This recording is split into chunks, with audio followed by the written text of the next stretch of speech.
Well, good morning, church. How you doing this morning? It is so good to see. It's great to be connecting with everybody who's online today as well.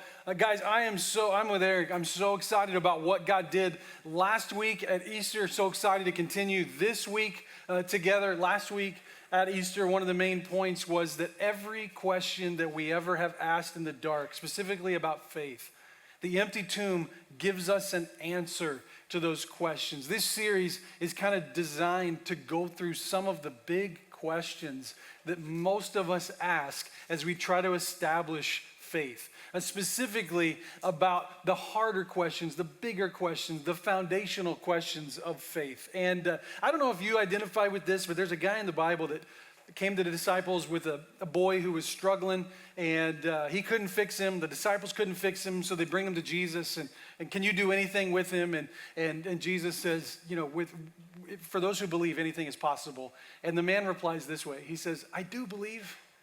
Can you help me overcome my unbelief?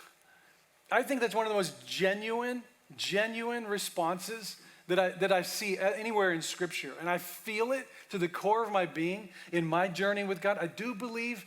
Can you help me overcome my unbelief? This series, Foundations, is going to be designed to lay four corners of your spiritual house. Like, think of it as the four building blocks of the conversation that we build up from. And as things start to fly your way, as the storms in life start to hit, or as thought processes begin to, maybe even as a popular term right now is deconstruct the faith, these four foundational conversations will stand. And they will be that which will never be shaken. They will always be what they are. And I think as such, they help us establish that, man, I'm always going to have clarity on these most critical, formative issues. And that's what this series is going to be designed to do. I think you're going to probably hear it one of three ways. I think you're going to hear it either as fresh wind to help you take maybe an initial step with Christ, trusting him with your life. It could be the second way, might be that you have done that, but you sometimes doubt or you struggle or you just go, man, is there a way that I could affirm or firm my faith up? That's the second way you might hear this through this series. The third way is I need to help somebody take faith steps. I never know how to say it or what to say it. Peter talks about being ready to give an answer for the hope that you have within you. I hope that this can be a way that you can develop or have portable language that we use here that could take place. It could be leave here and you could be, back pocket it and take it with you and maybe use it in a conversation with somebody else. We're going to look at these four questions. Number one, how do I know God exists?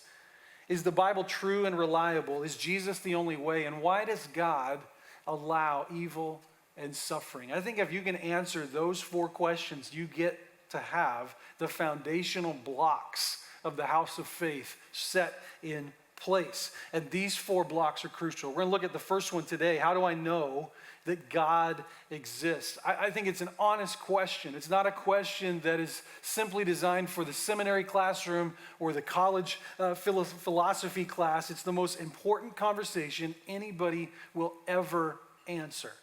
If God is real, then everything changes. If he's not, then there's no ultimate meaning, and we're simply talking animals on a floating rock hurling through space.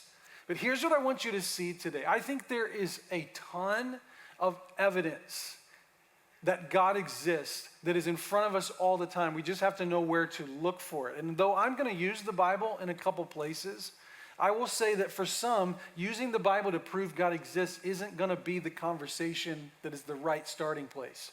So I think there's some things that we can talk about that'll allow you to understand or come to an understanding of the existence of God that don't even require us to look first into the Bible. What I mean is that some people aren't going to appreciate that this is the inspired word of God. So to start there and say, well, it tells me this, is not going to be their starting point. I think we could do better by saying, let's just take a look at what we can see even without the Bible and allow it to inform us about the existence of God. The evidence is everywhere. You just have to know where to look. So for example, here's the first place. Look around. Look around at the world that we live in, and if there is a design, then there must be a designer. You can look around at the created world that we live in, the one that you woke up and started your day in today. You can look around and you can look into, does it appear that the world that we live in has a design? If we say yes, that means there must be someone who made it. A design requires a designer. You step outside on a clear night and you look up at the sky, and you will see a universe that's stretching 93 billion light years in every direction. It contains more stars than there are grains of sand on every beach in the entire world. And yet, none of it is chaotic. None of it is chaotic. It's all breathtakingly ordered. I know you don't think about that, or we don't think about that every day when we wake up, but the world that we live in is breathtakingly ordered. Take, for example, the strength of gravity. If gravity were just slightly stronger or weaker, stars would either burn out too fast or never form at all. Turn gravity up a little bit and everything collapses. Turn it down a little bit and nothing comes together. Either way, no life. Or take the expansion rate of our universe. After creation, the universe began expanding. If it expanded too fast, the matter spreads out and no galaxies form.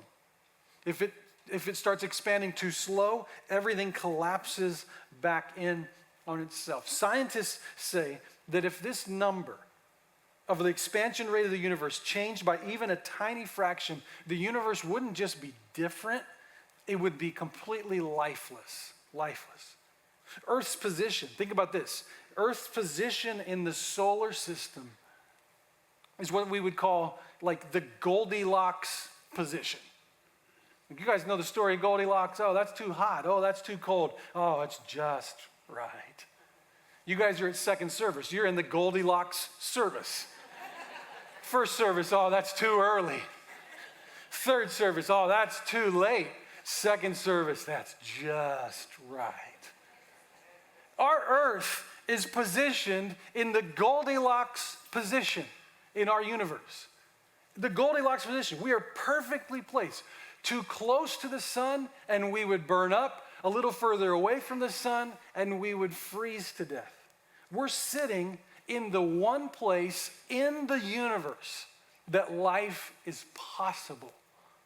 Planet Earth is the one place in our entire galaxy that life is possible. And we are here, and it is held together, and it is operating in such a fine-tuned nature in the one place where life is possible, and it's by inches, not miles. I mean, think about the moon stabilizing the Earth's tilt. This is not what you think about at night. But without it, climate would be completely chaotic and seasons would be unstable. That moon that you never think about is holding your entire world together. Or the oxygen-nitrogen balance. Too much oxygen and everything ignites. Too little oxygen and no one can breathe. The air that you're breathing right now has been perfectly calibrated for life. Now, individually, each one of these is like hard to believe that it happened by accident. It'd be like winning the lottery once if one of these happened the way it did.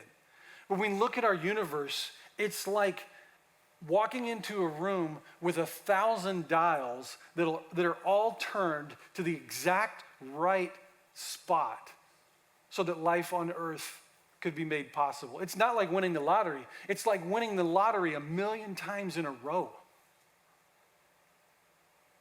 I've appreciated this journey that we've been watching. How many of you have been following the Artemis 2 journey online, watching NASA and all this space? It's wild. It is just wild. I feel like a little boy, when I'm watching it. And I just caught myself watching the re-entry videos and the splashdown and all that. And it was kind of long and it was kind of like boring at times, but at the same time, I couldn't turn it off. Because I was just thinking, these guys just traveled 25,000 miles an hour back to Earth in this. It's mind-boggling. But the pictures and some of the stories that have come out of it have been really entertaining to me. Last weekend, I don't know if you saw this or not, but last weekend, the astronauts right before Easter got together and delivered one of the most incredible little sermonettes right before Easter that you could possibly have. A guy by the name of Victor Glover was speaking. I'm going to put it on the screen and let you see it, but listen to what he says about what he saw of our Earth from his vantage point on Artemis 2. I think these observances are important, and as we are so far from Earth and looking back at, the beauty of creation, I think for me, one of the really important personal perspectives that I have up here is I can really see Earth as one thing. And, when I read the Bible and I look at all of the amazing things that were done for us who were created, it's, you have this amazing place, this spaceship. You guys are talking to us because we're in a spaceship really far from Earth, but you're on a spaceship called Earth that was created to give us a place to live in the universe, in the cosmos. I think maybe the distance we are from you makes you think what we're doing is special, but we're the same distance from you, and I'm trying to tell you, just trust me, you are special. In all of this emptiness, this is a whole bunch of nothing, this thing we call the universe. You have this oasis, this beautiful place that we get to exist together. I think as we go into Easter Sunday, thinking about all the cultures all around the world, whether you celebrate it or not, whether you believe in God or not, this is an opportunity for us to remember where we are, who we are, and that we are the same thing and that we got to get through this together. I mean, I love that perspective that he gave, and probably my favorite part of it was where he said, you guys look at us and you think this is pretty amazing because you see us and we're on a spaceship. Wasn't it cool how he reversed it? And he said, you all are on a spaceship called planet Earth. Like it's incredible. It's incredible that we're living in the space that we are living. Now listen, the idea and all these conversations about fine-tuning, it doesn't prove everything about God, but it points clearly to this, that this world is not an accident, that it has been arranged. Paul talks in Romans chapter 1 about what that evidence does for anybody, about how they understand who God is. He says that since the creation of the world, God's invisible qualities, his eternal power and his divine nature have been clearly seen, being understood from what has been made, so that people are without excuse. He's saying that you don't even have to read the Bible to be able to believe or see that God exists. All you have to do is look around. Look around at the world that we live in. It's declaring something. It's talking, it's saying something. The word he uses in the original Greek for clearly seen, that the evidence of God is clearly seen. It's the word that means to be fully visible, to be fully visible. How many of you have ever wondered or asked, God, if I could just see you more clearly, if I could just know more certainly that you're real? Paul tells us that go outside and look around, and you will see that he is real. You will see that he is real. The creation is not whispering, it's shouting. And the question is whether or not we're willing to hear it. Because a design requires an intelligent designer. And an incredibly vast and complex design requires an incredibly intelligent and powerful designer. God then is the most reasonable explanation for such a vast universal designer and fine-tuner of the universe. So the first place to look to answer the question, does God exist, is to just look around. And if there is the impression of a design, which I think all of us would have to say there clearly is, then that design requires a designer. It requires it. Without a designer, it would never have come into existence. Here's the second place to look. After you look around, look back and ask yourself, where did this all come from? Because everything that started to exist had a cause. Everything. There's nothing that started to exist ever that didn't have a cause that started it. When the boys were playing baseball when they were younger, I remember we'd be playing on one field, and we were often playing in these complexes that had multiple fields in pretty close proximity to each other. And so sometimes the game we were playing would be stopped momentarily because a foul ball from another field would come flying in unannounced. Right? It just happens. And so pitcher's winding up, and he's getting ready to throw, and then boom, ball just hits right in the middle of the infield. Everybody's got to stop, okay? Well, what would happen without fail, every time that happened, is we would all witness it, and then immediately our heads would turn. What are we doing in that? We're saying we saw something happen. Where did that come from? What just happened? What just happened? It was like in us. It was just like intrinsic. We just wanted to do it. You can do the same thing with the created world. We can look at it and we can see, man, it's real. It exists. It is fine-tuned. Where did it come from? What caused this to happen? If you don't want to look at the world, you can do the same thing looking at your body. And I know the easy question is, well, where did it come from? Mom and dad. No, let's get grander than that. Inside your body is a code more complex than any software any computer has ever written.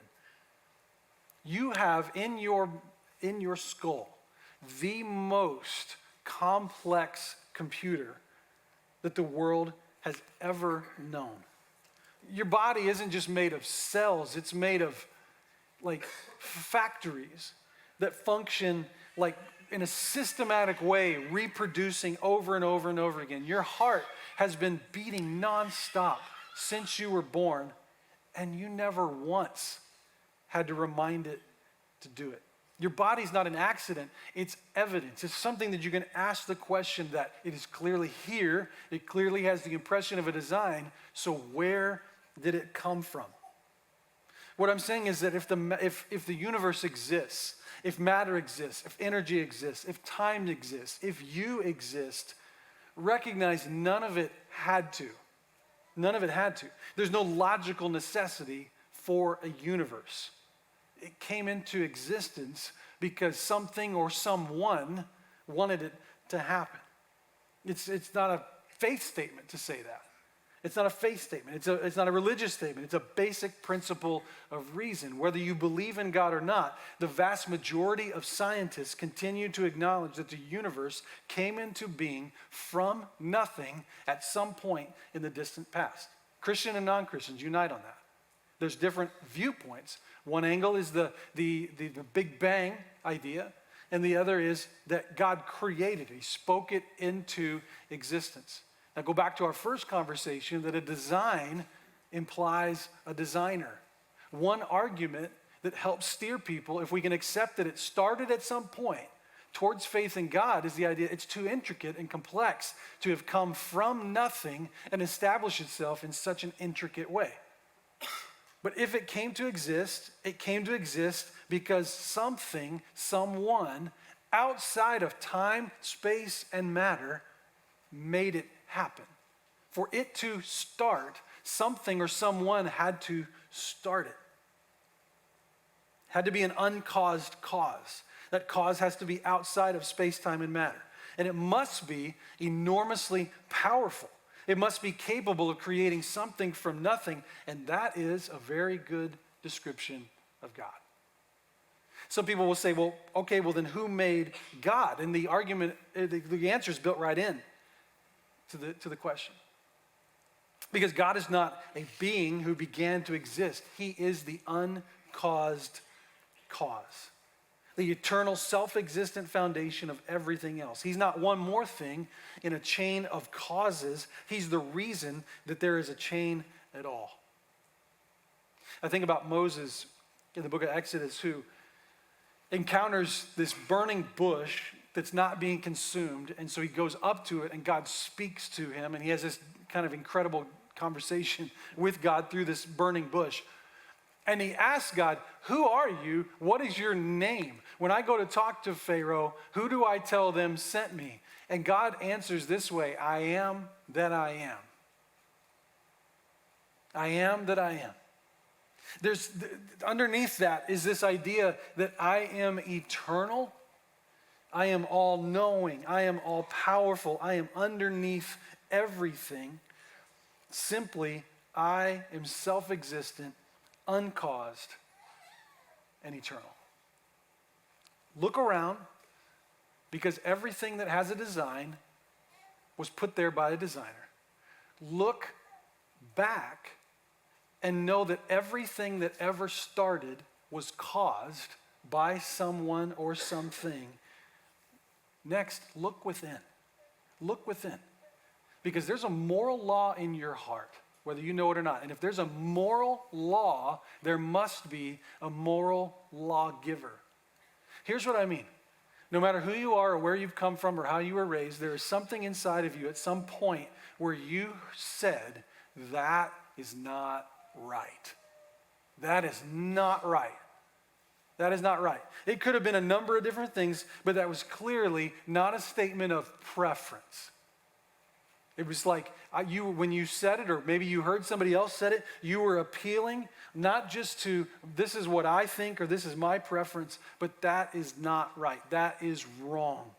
And you didn't say that doesn't work for me personally, but you said with conviction, that is wrong. And there was this sense of, I'll use the word ought. Ought. It ought not be like that. It ought to be different. There's this sense of oughtness that we feel. And that's because that there is a moral compass that's inside of us. We have a sense of right and wrong that is innately inside of us. That's the reason why when a child is abused, we don't call the abuser, or we don't say about the abuser, he just violated social norms. We don't say that. We say, he or she did something evil. How do we say it like that? Why do we say it with such conviction? Because there is a moral compass that's inside of us. Or we say that when we see someone murder somebody else, that the murderer, we don't say, well, they just had different cultural values.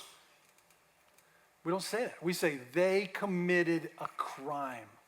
They committed a crime. What they did was wrong. We speak and feel as if there is a moral standard, one that exists beyond personal taste, that is tied to culture consensus, that is just universal across the board. Paul in Romans would say that's exactly right, that even non-believers function according to God's will and law at times because he's put the moral compass in their heart. He says in verse 14 of chapter 2, that when Gentiles who do not have the law do by nature things required by the law, they are a law for themselves, even though they don't have the law. They show that the requirements of the law are written on their hearts, and their conscience are also bearing witness, and their thoughts sometimes accusing them, and at other times defending them. What he's saying is people without a faith in God or even a knowledge of that God exists are living daily life with some version of a moral compass that's telling them right or wrong. Anthropologists have confirmed this, that every society, every human society, no matter how isolated, shares some core moral intuitions. Whether it's care for children or punishment of murder, there's a sense of fairness and justice that we all seem to agree on. And what I'm telling you is that if that moral law exists in our heart, there has to be a moral lawgiver. It's a little bit like the first argument, that if there's a design, there has to be a designer. If there is something innately in us that knows a basic level of right and wrong, it has to be there because there was a moral lawgiver who made us that way and who put that in our hearts. Like we are universally aligned. If this were to happen today, if you had, let's just say you had a great friend who had a great car that they gave you for the day. Lamborghini. Date night, you're going to take it. You're going to have a great day. Do whatever you want. Bring it back.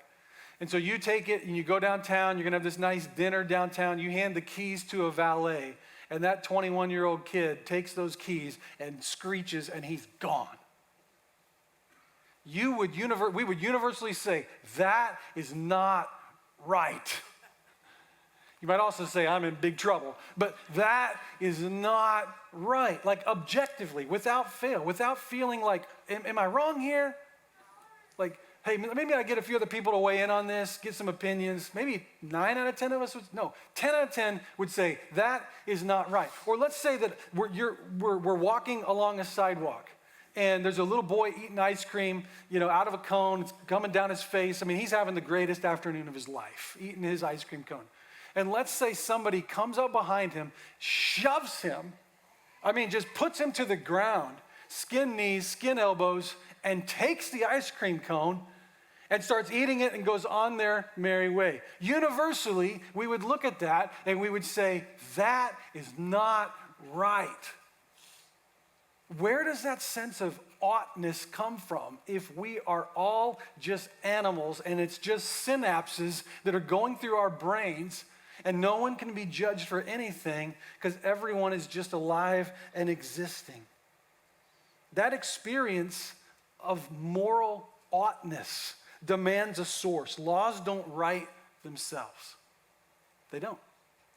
Every law that we have has been written by people. A moral law requires a moral lawgiver. C.S. Lewis put it this way, and C.S. Lewis became one of the most influential writers in Christian thought of our lifetime. He said, and he started as an atheist, he said that, and this was one of the key arguments that moved him from atheism to faith, that he could not shake the sense that there was a real right and a real wrong that he was being held to. And the more that he examined the source of that sense, the more he realized that it pointed to something, or maybe better said, someone. What I would say, to summarize this point, is that sense of conscience that you have in your heart is not just some sort of socially developed standard that you started when you were a little kid and you've developed over time. That sense of conscience that you have is the divine fingerprint of God in your life. And you have that, and it's in you because he put it in you. So you can look around at this created world and you can see it is just far too complex to be seen as an accident. It has clearly been fine-tuned and designed. Therefore, there must be a designer.